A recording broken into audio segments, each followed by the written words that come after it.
Hi guys, so today we were installing temporary windows. So we're doing this because we're not ready for the actual windows yet because we don't want them to get damaged. But then we do want the house to be watertight to protect the floors. So we started out by measuring the window frames and then measuring and marking up the timber. And then it was time to cut the timber to size. And we had to use a mitre block because the chop saw wasn't working. And then we drilled the timber bits together to make the outer part of the window frame. And then we cut some angled pieces so that we could create a brace. And then I had a go at drilling the brace in, but the screws just kept flying everywhere, so I gave up on that bit. And yeah, I just stuck to cutting the angles because I could cope with that bit. And then this is what we had so far.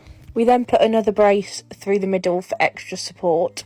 And then we laid out this plastic sheeting, which is what we're going to use to wrap around the frame. So each time we folded the frame, we made sure to pull it really tight and staple each side to make sure that it stays weatherproof. And you can see here that we left this bit of plastic at the bottom flowing so that the water will run off it. And then we just lifted it into the window and drilled it in place. And then we used expanding foam to fill the gaps around the edge. And oh my god, guys, be careful if you're using this because I kept poking it back in and it was all over my fingers and it was just impossible to get off.